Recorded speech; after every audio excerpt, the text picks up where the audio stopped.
जब सरकार और प्रशासन फेल हो जाता है तब आप महिलाओं को बाहर निकलना पड़ता है। अपन जानते हैं कि देखो आज 500 पुरुष घर से बाहर निकल सकते हैं ऐसे मीटिंग्स में, लेकिन एक महिला का निकलना बड़ा ही मुश्किल है। आज पानी बिजली की जो फेलियर है उसके कारण आज महिलाएं ये मैदान में आई है या अपनी व्यथा बताने के लिए आई है। ये किसी संगठन पार्टी से जुड़ी हुई महिलाएं नहीं है, ये आम महिलाएं हैं, अलग अलग वार्ड की महिलाएं जो इस पानी और विद्युत की समस्या से पीड़ित है। उनको लेकर महिला शक्ति का यहाँ एकत्र हुई है।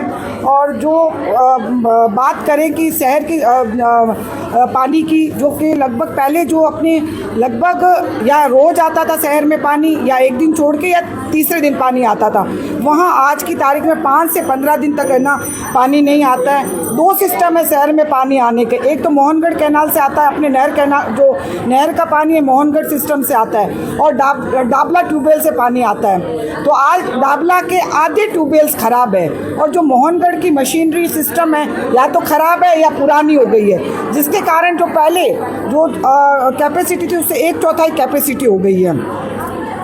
और साथ ही जो प्रशासनिक अगर कहीं अधिकारियों की भी लापरवाही है, तो इस कारण पानी की, और गांव में जो ट्यूबवेल्स ख़राब है वो सरकार का नियम है कि 3 दिन में सही होने चाहिए, लेकिन 15 से 1 महीने तक अभी ग्रामीण क्षेत्रों में ट्यूबवेल ख़राब है। साथ ही साथ अपन लाइट की बात करें तो 3-3 साल से किसानों की डिमांड भरे हुए हैं और उनको कनेक्शन नहीं दिए जा रहे हैं। एससी के कनेक्शन भी 1 साल से अधिक समय हो गया। इससे सरकार की भी बदनामी हो रही है और किसान है वो भी पीड़ित हो रहा है। साथ ही साथ जो जीएसएस मंजूर थे, जो जीएसएस चांदन जो लगभग अपने 220 केवी का जीएसएस चांदन जो 2 साल पहले 2-2.5 साल हो गए उसको मंजूर हुए मूलाना जीएसएस और पिथला जो जीएसएस मंजूर है, उनको भी ये काम सुचारू करवाने की हमारी मांग है कि इस शीघ्र समय अवधि में पूरे करें, क्योंकि जो लाइट की समस्या है वो ट्रिपिंग हो रही है, लाइट कटौती हो रही है। शहर में ये हाल है कि दिन में 10 से 15 बार लाइट जाना आम बात है, और जो इनकी टीमें बनी हुई है वो भी अपनी ना फ़ोन उठाती है ना समय पर आती है।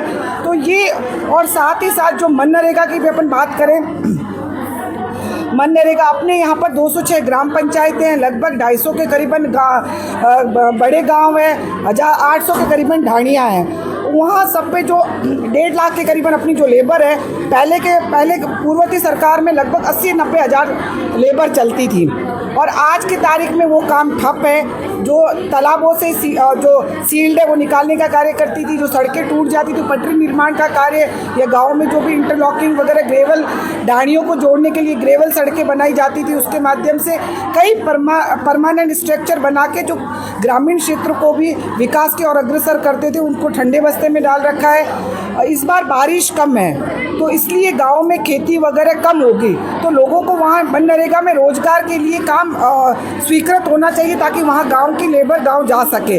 तो वो ना के बराबर काम सैंक्शन है।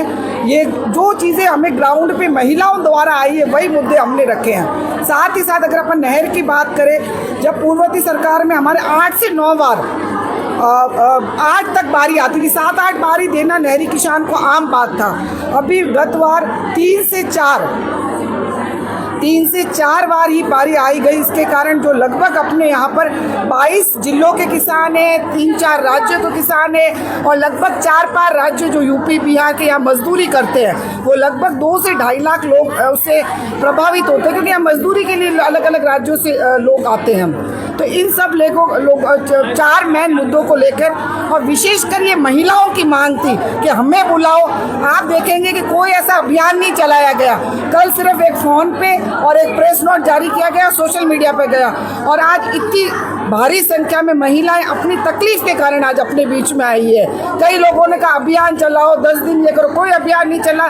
कल इनको मैसेज का ये पीड़ा में है, आप इनसे खुद से पूछ सकते हैं। और मुझे लगता है अगर अब इन महिलाओं की भी नहीं सुनेगी तो शायद सरकार की इससे बड़ी नाकामी और प्रशासन की कुछ नहीं हो सकती है। बिल्कुल है, तो ये महिलाओं को है तभी इतनी इकट्ठी हुई है, क्योंकि आप पुरुष तो आप बाहर चले जाते हो सवेरे ही, चाहे आप मजदूरी पे जाएं, ऑफिस जाएं, जिस क्षेत्र में आप काम कर रहे हैं आप नहा धो के 8-9 बजे आप निकल जाते हो। पीछे जो पानी और लाइट वाली जो मार है सबसे ज़्यादा महिलाओं को प्रभावित करती है, उनकी बचत को प्रभावित करती है, क्योंकि प्रति माह 2 से 3 हज़ार तक के उनको टैंकर डलवाने पड़ रहे हैं, जो साल के लगभग अगर 2,000 का टैंकर डलवाती तो साल के 24,000 रुपये का बजट खराब होता है, 3,000 का डलवाते तो 36,000 का। जो इनके मतलब ये चीज़ है कि इससे सबसे ज़्यादा महिलाएं प्रभावित हो रही, उनका बजट लोकतंत्र में महिलाओं का विरोध करना कोई गलत नहीं है, क्योंकि महिलाओं ने विरोध किया, भाई ये तो हम तो कह ही रहे हैं ना कि ये राज लोकतंत्र को नहीं मानता है, ये राज संविधान को नहीं मानता है। मतलब इनको सोचना चाहिए। मैं मानती हूँ कि 500 पुरुषों का निकलना बराबर एक महिला का घर से निकलना के बराबर है। आज लगभग 100-150 के करीबन ये महिलाएं यहाँ आई है। क्या कारण है कि ये महिलाएं आई है? आपको भी पता, ये भाड़े पे नहीं बुलाई गई, आप इनसे पूछ सकते हैं क्या कारण है, कैसे। और ये सिर्फ शहरी क्षेत्र में रहने वाली महिलाएं हैं। अभी तो हमने ग्रामीण क्षेत्र की महिलाओं को आह्वान नहीं किया, नहीं तो सारी नरेगा वाली, जिनको नरेगा में मजदूरी नहीं मिलती, पानी के लिए पीड़ित है, लाइट के लिए पीड़ित है, विद्यालय में टीचर्स के लिए पीड़ित है, वो सब यहाँ इकट्ठे होकर हजारों की संख्या में हो जाए। ये सिर्फ शहरी क्षेत्र की महिलाएं जो अपनी इच्छा शक्ति से आई है। आप इनसे इनका वार्ड पूछ के इनसे पूछ सकते हो कि वास्तव में इनकी समस्या है कि नहीं है। मैंने तो मात्र एक अपील व्हाट्सएप पे ग्रुप में एक स्टेटस लगाया था और सिर्फ एक मैसेज किया था कुछ लोगों को, और इतने लोग एक दिन में इतनी महिलाएं आई है। अगर एफआईआर वापस नहीं जाती है तो महिलाओं के नाम तो भाई ये तो प्रशासन ये जाने, राज वाले जाने कि जोर महिलाओं पे ही चलाना है। इसके लिए तो आप जो राज में बैठे उनसे सवाल करिए कि पहले लोहार बस्ती में जो महिलाओं के साथ हुआ, बड़ा शर्मसार किया जैसलमेर जिले को, पूरे राजस्थान में, पूरे भारत में वो वीडियो चला है, जब महिलाओं के साथ स्मार्ट मीटर लगाने के लिए मारपीट की गई है, पुलिस ने मारपीट की है। आज महिलाओं अब आए तो पानी की मांग करने पर महिलाओं के खिलाफ एफआईआर दर्ज की जा रही है। ये तो सत्ता वालों से पूछो कि आज और कुछ नहीं हो रहा था, इसी में भरमा के रखें ताकि पानी बिजली की डिमांड में, ताकि कोई विकास की या दूसरे मुद्दों पर ये नहीं जा पाए।